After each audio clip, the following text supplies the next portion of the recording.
Hello student, this is Shivam sir और आज हम लोग पढ़ने वाले हैं साइंस पार्ट 1। उससे पहले हम लोग देख लेते हैं कि साइंस जो है हमारा किस तरीके से, हमारा ये 10th का पोर्शन है उसमें क्या क्या है साइंस में, किस टाइप से हमारा साइंस का पोर्शन डिज़ाइन किया गया है। साइंस का दो पार्ट है हमारे एसएससी बोर्ड के लिए। साइंस के दो पार्ट हैं, दो पार्ट में फर्स्ट पार्ट में 10 लेसन है, सेकेंड पार्ट में 10 लेसन है। अगर डर लगता है 10 लेसन सुन के तो फिर वो बात अलग है, लेकिन अगर 10 लेसन के खाली कॉन्सेप्ट वाइज जाएंगे तो बहुत इंटरेस्टिंग है। तो इतनी सारी चीज़ें सीखने मिलेंगी, बहुत सारी चीज़ें। फर्स्ट पार्ट में तो बहुत इंटरेस्टिंग है ही सारी चीज़ें, और सेकेंड पार्ट तो बायोलॉजी से भर के है। मतलब आजकल जो कोरोना वायरस का सीन चल रहा है सर, उससे रिलेटेड भी बहुत सारी चीज़ें उसमें हमको पढ़ने मिलेंगी। What is virus and all that things. तो वो पार्ट 2 भी बहुत इंटरेस्टिंग है, पार्ट 1 भी बहुत इंटरेस्टिंग है। पार्ट 1 में हम लोग क्या पढ़ने जा रहे हैं? पार्ट 1 में हम लोग पढ़ने जाएंगे ग्रेविटेशन।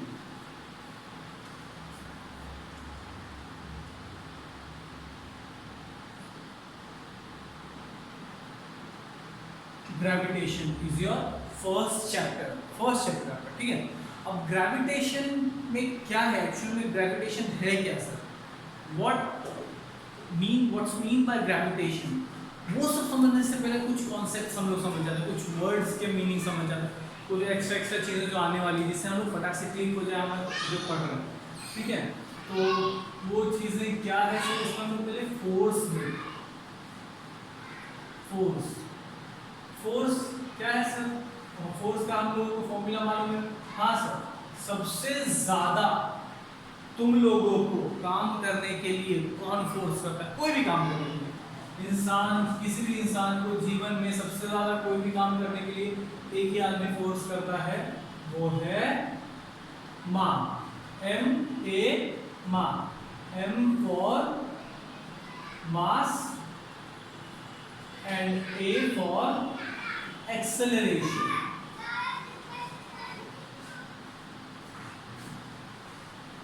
तो force is equals to mass into acceleration. है बहुत इजी। तो फोर्स के बारे में जानना था सर। फोर्स के अलावा और क्या क्या ऐसे कॉन्सेप्ट्स हैं जो हम लोगों को इसमें जानना है? जी sir, G for gravity. G standard रहेगा ये कांस्टेंट, इसका वैल्यू 6.67 into 10⁻⁻11। ये आपका जी का वैल्यू है, न्यूटन मीटर स्क्वायर पर केजी। ये आपका जी का वैल्यू, ठीक है। अब जी का वैल्यू तो हो गया सर, जी का वैल्यू हम लोगों को समझ में आया क्या है, ये सारी चीजें हैं। न्यूटन हम लोगों को सर फोर्स देखना था, फोर्स के बारे में। उसके बाद हम लोग जी के बारे में पढ़े, जी क्या है वो भी हम लोग देखेंगे आगे क्या है, जी का मतलब क्या है, हम लोग आगे क्या पढ़ने वाले हैं। उसके बाद और क्या? Motion.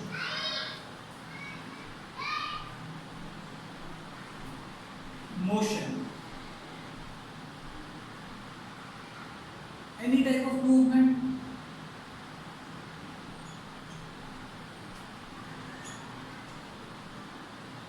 Any type of movement, किसी भी टाइप का मूवमेंट, कैसा भी मूवमेंट। मतलब सर दुनिया में कुछ भी अगर एक जगह से दूसरी जगह मूव हो रहा है तो इट कंटेन्स द मोशन। तो वो उसके बारे में हम लोग पढ़ेंगे। पहले हम लोग देख लेते हैं फोर्स क्या है, ग्रेविटेशन क्या है, मोशन क्या है। उसके अलावा सर हम लोग को और क्या देखना है?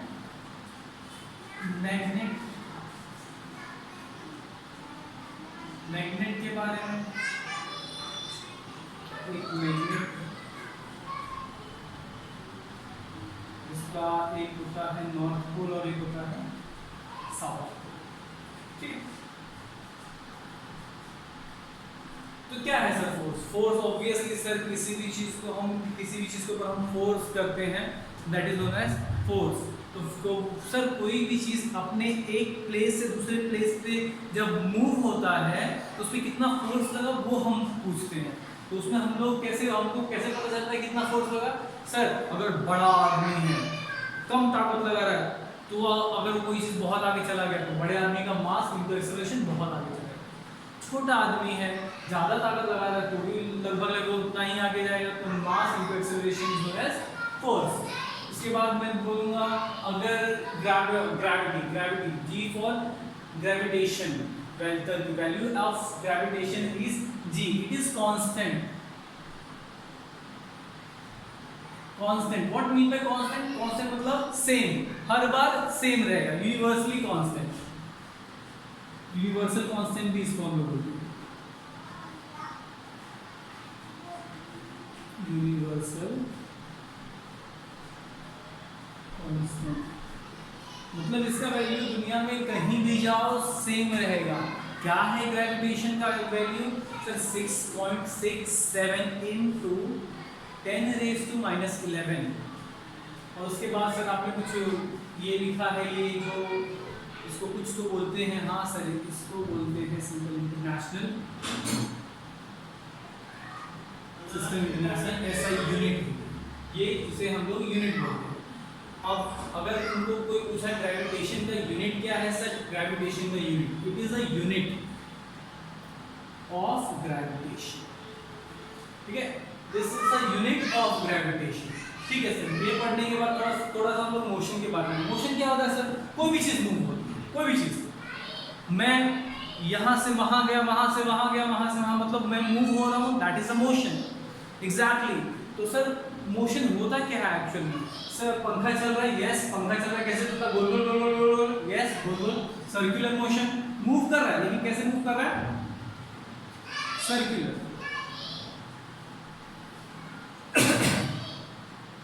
और क्या होगा सर? और भी कोई मोशन होगा? हाँ, तुमने देखा होगा सर बीज मतलब मधुमक्खी, या फिर तुम बटरफ्लाइज को देखा होगा तुम लोगों ने, कभी एक फ्लावर पे इधर से उधर, उधर से उधर, उधर से उधर, मतलब कभी भी कहीं भी जाता है, तो that motion is known as random motion. ये सब हम लोग ने पढ़ चुका है पहले। उसके अलावा और कोई मोशन है? यस सर, बहुत और भी टाइप्स के मोशन है सर। हमने देखा है एरोप्लेन ऐसा सीधा उड़ता है, तो सीधा उड़ता है, that is known as linear motion.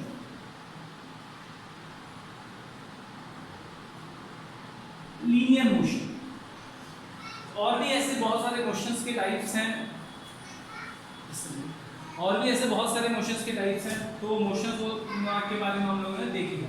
Magnet के बारे में क्या बताना चाहता सर? हाँ सर, मैग्नेट के बारे में हम देखना चाहते हैं कि मैग्नेट में कोई अट्रैक्शन, तो अपने तरफ कुछ खींचने का ताकत होता है।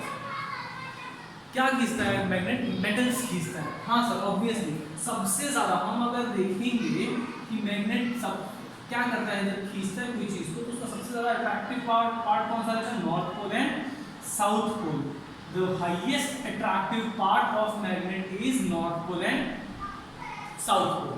ये north pole and south pole में बहुत सबसे ज्यादा अट्रैक्शन पावर रहता है, ठीक है सर, इतना समझ में आया? आपको कैसे मालूम पड़ा north pole and south pole? ऐसा हम लोग को वैसे नहीं समझ में आता है, लेकिन जब हम लोग ये मैग्नेट, ऐसे किसी मैग्नेट को एक पेपर लेके उस पे ऐसा कील जो है नील से तो थोड़े छोटे लोहे के पार्ट ऐसा ऐसा बिखेर देते हैं, थोड़ा। और इसके बीच में अगर हमने ऐसा मैग्नेट डाल दिया ना, तो सारे जो नेल्स के पार्ट हैं वो इस तरफ ज़्यादा आ जाते हैं, इस तरफ ज़्यादा दिखेंगे आपको, और जितनी दूर आप जाएंगे वहाँ पर उतना कम दिखेगा। पास में आपको ज़्यादा दिखेगा, और दूर पास यहाँ इसके पोल के पास सबसे ज़्यादा दिखेगा, और जितना दूर जाएंगे उतना कम दिखेगा।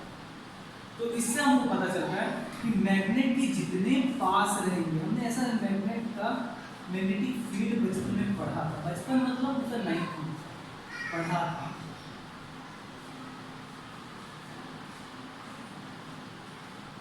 जितना दूर जाते हैं उतना सर क्या हो जाता है?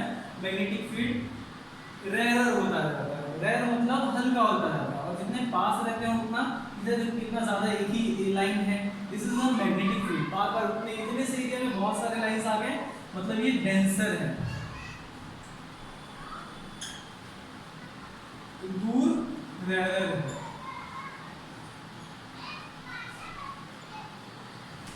तो तो ये सब चीज़ें हम लोगों को इस लेसन में पता होनी चाहिए। अच्छा ठीक है सर, ये सब चीज़ें पता हो, तो अब और क्या बताना है सर? हो गया ग्रेविटेशन खत्म? नहीं, ये सब चीज़ों का सपोर्ट लेके हम लोग ग्रेविटेशन पढ़ेंगे आज। तो ये सब चीज़ों का सपोर्ट लेके पढ़ेंगे तो क्या है सर, इसका सपोर्ट लेके कैसे पढ़ेंगे? ग्रेविटेशन जो है ये एक मैग्नेटिक पावर है। किसका सर? दुनिया में, यूनिवर्स में जितनी भी चीज़ें हैं, हर किसी का, यूनिवर्स में जो भी चीज़ें हैं, हर किसी के अंदर अपने आप में एक अट्रैक्टिव पावर होता है। मुझ में है, तुम में है, ये जो दीवार है उसमें है, पत्थर है, टेबल है, कुर्सी है, हर किसी में है। हर किसी चीज़ में, हम घर में बैठते हैं, सोफे पे रहता है, टीवी में रहता है, तो सर सारी चीज़ों में ग्रेविटेशन होता है। तो जैसे कि हम लोग चुंबक के बारे में बात किए, ये जो मैग्नेट के बारे में बात की, तो हर चीज़ें चिपक जानी चाहिए, बहुत तेज से चिपक जाना चाहिए सर, लास्ट हो जाना चाहिए चिपक के। यस ऑफ कोर्स, लेकिन ऐसा तो नहीं होता है। मतलब ये जो हम लोग पढ़ रहे हैं सारी चीज़ें अजम्पशन है, खाली अज्यूम कर रहे हैं, ऐसा कुछ नहीं है। मैंने बोला कि ग्रेविटेशन का वैल्यू जो है वो है 6.67 इंटू 10⁻⁻11। जब मैं माइनस पावर रखता हूँ तो इसी नंबर को अपॉन में रख देना चाहिए, तो प्लस में देखने मिलता है। अगर मैं इसी को देखूँ तो 10 हमारा वैल्यू था 6.67 इंटू 10⁻⁻11 ना, तो 10⁻⁻11 को अपॉन में 10⁻11 जो मल्टीप्लाई रहता है, नीचे डिवाइड में करेंगे तो उसका पावर माइनस का प्लस हो जाता है। मतलब अगर मैं 10 को 6.67 को, ये 10 था, इसका ये 11 0, मतलब 2 3 4 5 6 7 8 9 10 11 0 से डिवाइड करूँ तो मुझे कितना मिलेगा सर? 6.67 ऐसा कुछ नंबर था। इतने जीरो है, मतलब इतना डेसिमल पीछे लीजिए, तो एक नंबर ये हो गया, 2 3 4 5 6 7 8 9 10 11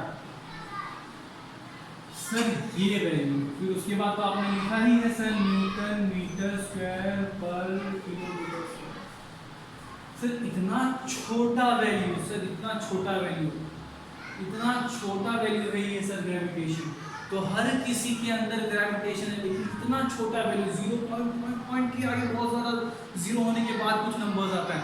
इतना छोटा वैल्यू होने की वजह से ये फील नहीं कर पाते हम, नहीं तो हम सब में ग्रेविटेशनल वैल्यू है। और उसके बाद तो सर ये जो प्लैनेट्स हैं उनके ग्रेविटेशनल वैल्यू हम लोग को कैसे मालूम पड़ रहा है? क्योंकि उनका मास बहुत ज़्यादा रहता है, वजन बहुत ज़्यादा रहता है। तो क्या मतलब मास से कुछ रिलेशन है ग्रेविटी का? यस, मास से कुछ रिलेशन है।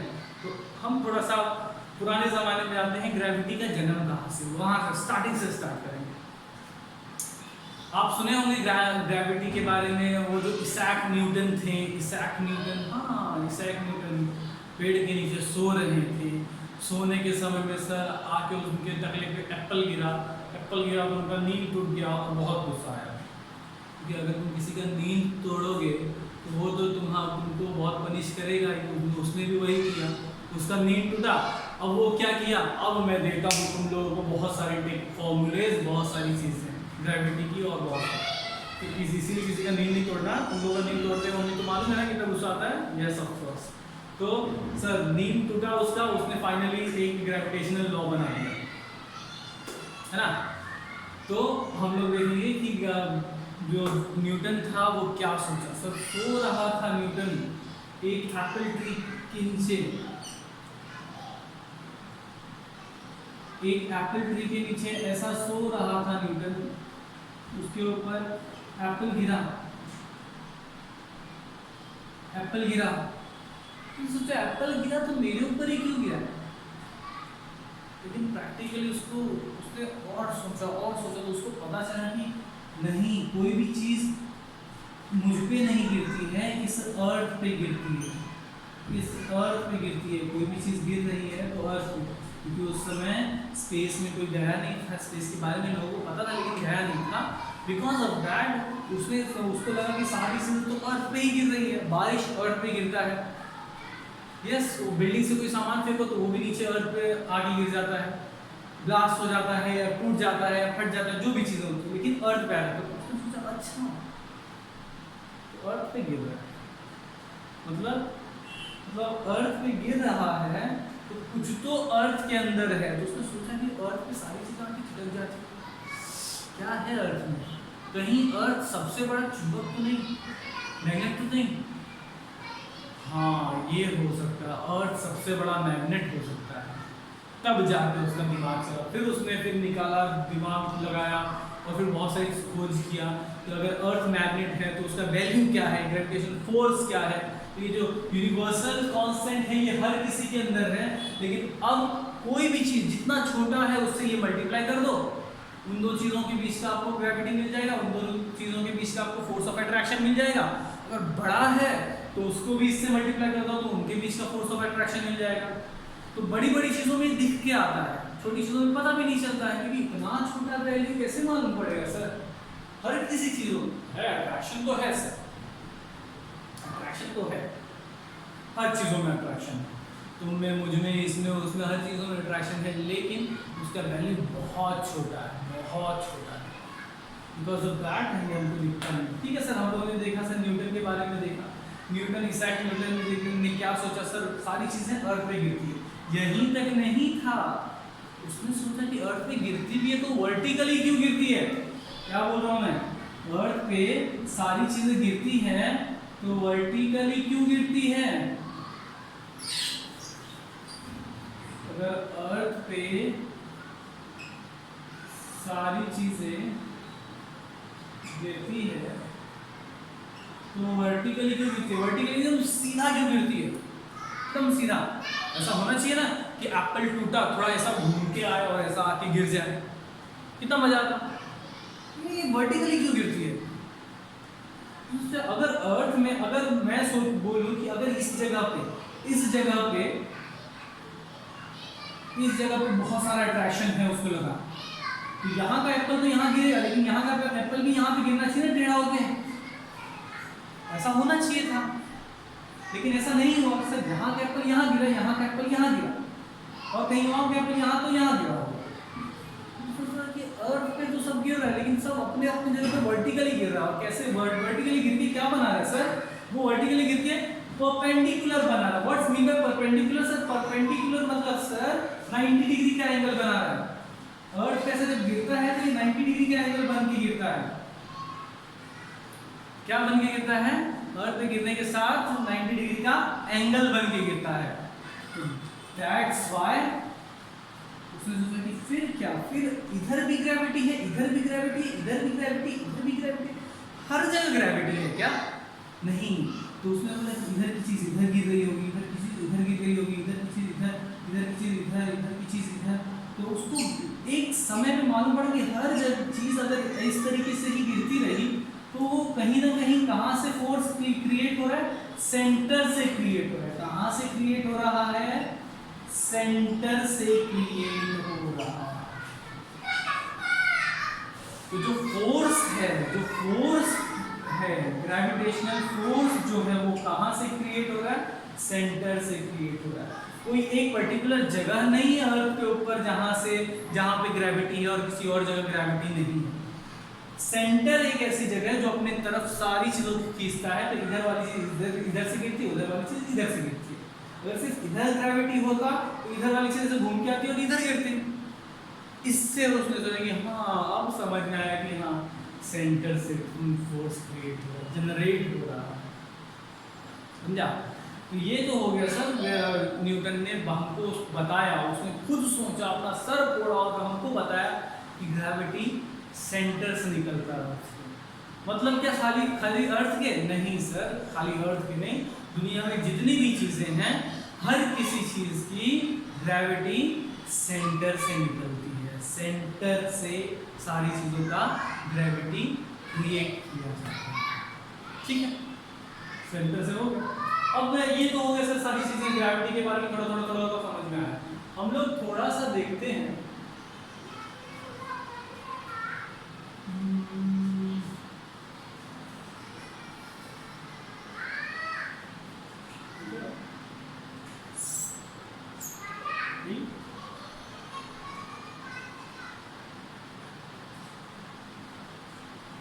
ठीक है। तो ये सब सारी चीज़ें तो हम लोगों को समझ में आई। थोड़ा सा ये मिटा लेते हैं हम लोग, फिर और आगे का देखते हैं। यहाँ तक क्या सीखा हम लोगों ने सर? यहाँ तक हम लोगों ने सीखा कि न्यूटन ने कैसे ग्रेविटी के बारे में जाना, समझा, परखा और प्रैक्टिकली ग्रेविटी है कहाँ उसके बारे में माना कि ग्रेविटी निकलता कहाँ से? सेंटर से सर, सेंटर से, याद रखना। ये सारी चीजें फोर्स, मान फोर्स करती है हम लोगों को किस चीज के लिए? सारे काम करने के लिए। Force is equal to mass into acceleration. Gravity का, ग्रेविटेशन का सर ये यूनिवर्सल वैल्यू है, ये याद रखना। ये क्या है? यूनिट। ग्रेविटेशन का यूनिट ये है, ये भी याद रखना है। हर किसी चीज में ग्रेविटी होता है, ये भी हम लोगों ने देखा है सर।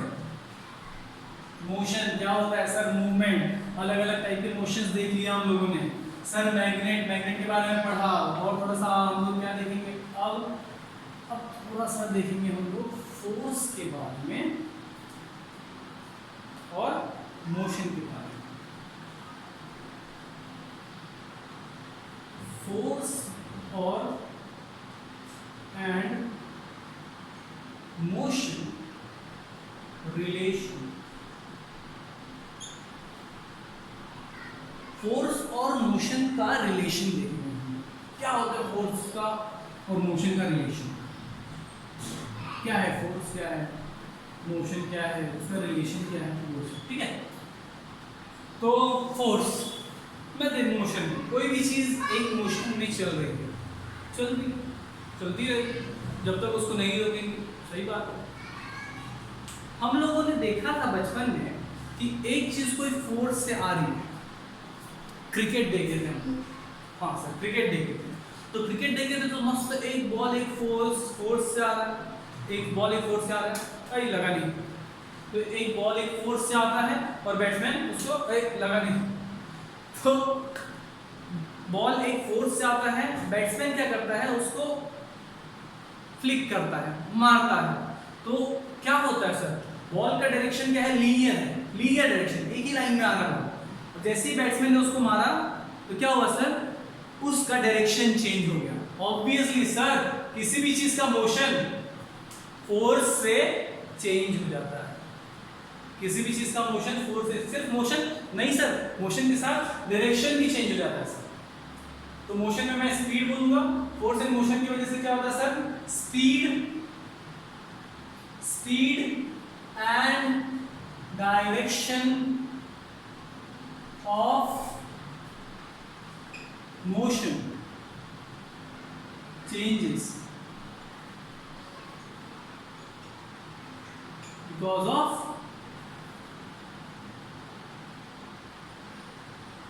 force applied। अपने लैंग्वेज में लिखो। मतलब क्या? मतलब कोई भी चीज एक मोशन में चल रही है, रैंडम मोशन हो, कोई लीनियर मोशन हो, ठीक है सर, या फिर सर्कुलर मोशन हो, चलेगा सर। लेकिन अगर उसके ऊपर फोर्स लगाया गया, बॉल आ रहा था लीनियर मोशन में, मैंने उसके ऊपर क्या लगाया? फोर्स लगाया सर। पहले तो उसका डायरेक्शन चेंज हुआ। अगर मैंने बहुत तेज मारा तो उसका स्पीड चेंज हो गया। अगर मैंने राहुल द्रविड़ के साथ वहीं पे रोक दिया तो उसका स्पीड स्लो हो गया सर। मतलब क्या सर अगर हम किसी चीज पे, किसी भी मोशन से आ रही हुई चीज को फोर्स लगाते हैं तो उसका क्या चेंज हो जाता है सर? उसका स्पीड एंड डायरेक्शन चेंज हो जाता है। तो ये रिलेशन है फोर्स और मोशन का। मोशन का और फोर्स का ये अच्छे से समझ में आ जाना चाहिए रिलेशन। ठीक है सर। ऐसा और कहीं होता है क्या? और कहीं गेम में, हाँ बैडमिंटन में इसने बहुत ज़्यादा फोर्स से मारा, हमने इधर से और ज़्यादा फोर्स लगा दिया, तो उसने अपने फोर्स से मारा। हमने जैसे वो एक लीनियर मोशन में आ रहा था कॉक, हमने अपना फोर्स लगाया तो क्या हो गया सर? वो अपना एक तो डायरेक्शन बदल दिया, अपोजिट डायरेक्शन में चला गया। दूसरा, अगर बहुत स्लो मारेंगे तो वहीं पे गिर जाएगा सर, स्पीड स्लो हो गया। तेज मारेंगे तो बहुत तेज चला जाएगा।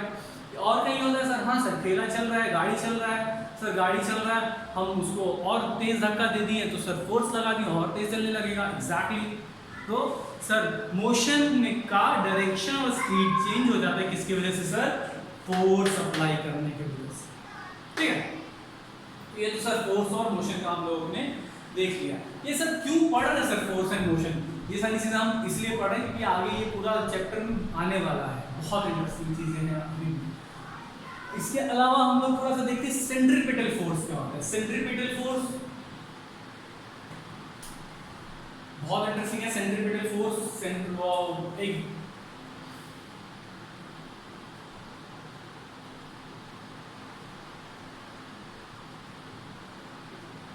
Centripetal force, what's mean by centripetal force? कोई भी चीज सेंट्रीपिटल फोर्स पढ़ने के बाद तुमको समझ में आ जाएगा कि जो अर्थ है वो सन का क्यों चक्कर लगाती है, ये जो मून है वो अर्थ का क्यों चक्कर लगाती है। सर ऐसा क्यों चक्कर लगाती है? क्योंकि अर्थ जो है, मैं अगर अर्थ को सेंटर में रखूं और मून एक उसका ऑर्बिट है, स्पेसिफिक ऑर्बिट है, और उस ऑर्बिट में मून चक्कर लगा रही है, तो क्यों चक्कर लगाती है? क्योंकि सर अर्थ की तरफ से कुछ फोर्स ऑफ अट्रैक्शन है उसके लिए।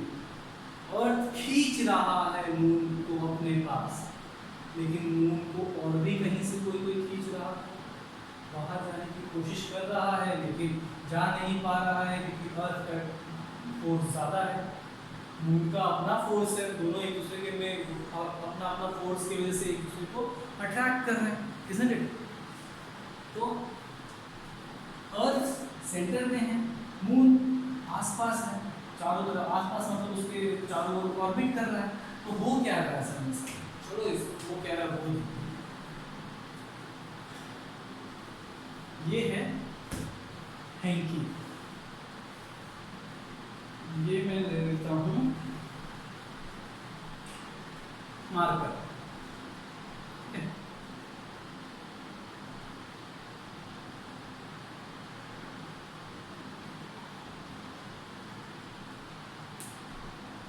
अब मैं इसको ऐसे चारों तरफ घुमा रहा हूं। जब तक इस सेंटर से फोर्स निकलते रहेगा, ये जो बाहर वाला जो मार्कर है वो इसी तरीके से चारों ओर घूमता रहेगा, और जिस समय सेंटर से मैंने फोर्स लगाना छोड़ दिया, उस समय ओहो, ये जो बाहर का मार्कर था वो एक टेंजेंट बना के निकल जाएगा। जब तक सेंटर से फोर्स जनरेट हो रहा है, ये मून अर्थ के चारों ओर ऑर्बिट कर रहा है। जिस दिन अर्थ ने अपना फोर्स लगाना बंद कर दिया, मतलब सर क्या बोलना चाह रहे हैं, वही ग्रेविटेशनल फोर्स, अगर अर्थ के अंदर का जो फोर्स है, जो खींचने की ताकत है, अपनी तरफ अट्रैक्ट करने की ताकत, अगर उसने बंद कर दिया अपनी तरफ खींचना, तो ये मून का क्या होगा सर? मून कहीं अपने आप एक टेंजेंट बना के, टेंजेंट मतलब क्या होता है? एक टचिंग लाइन हम बोलते हैं, सर्कल को टच करने वाली लाइन को हम लोग टेंजेंट बोलते हैं। तो टेंजेंट बना के कहीं बाहर दूर निकल जाएगा, और कहाँ जाएगा क्या पता।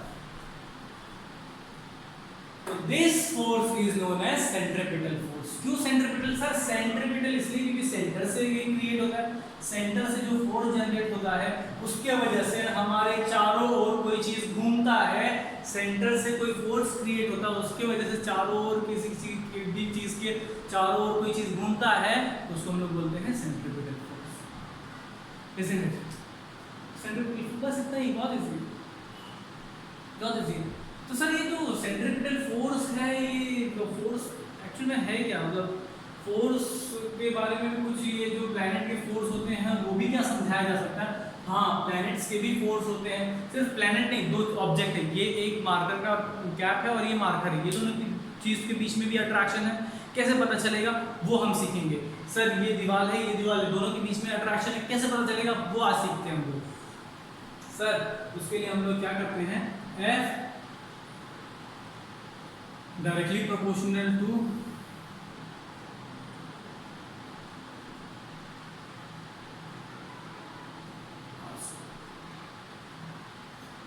ये है दो चीजों के बीच में क्रिएट होने वाला फोर्स, कोई भी दो चीज एनीथिंग, कोई भी दो चीज के बीच में क्रिएट होने वाला जो फोर्स है उसके लिए हम ये फॉर्मूला लगाते हैं। अच्छा ऐसा क्या, तो इसमें क्या मतलब ये कुछ बताना चाहते हैं क्या सर? यस, इसमें जो फोर्स है ना सर, वो ये जो मास है इनका, ये क्या मास के बीच में क्या हो रहा है सर? मल्टीप्लिकेशन, कुछ नहीं है साइन मतलब मल्टीप्लिकेशन। मल्टीप्लिकेशन को हम लोग क्या बोलते हैं? प्रोडक्ट बोलते हैं। क्या बोलते हैं? प्रोडक्ट। तो सर फोर्स इज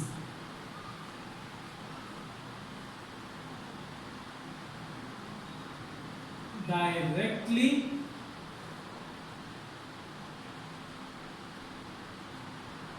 proportionate और inversely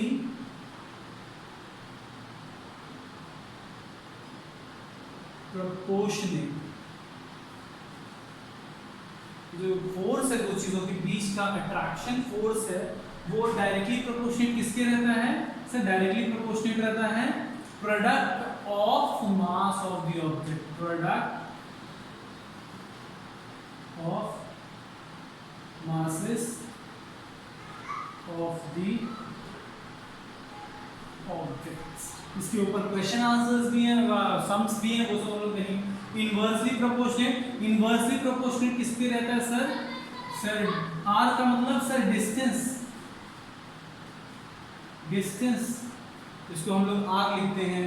यहाँ पे अगर मैं डी लिखूंगा तो डी स्क्वायर लिखूंगा, डिस्टेंस between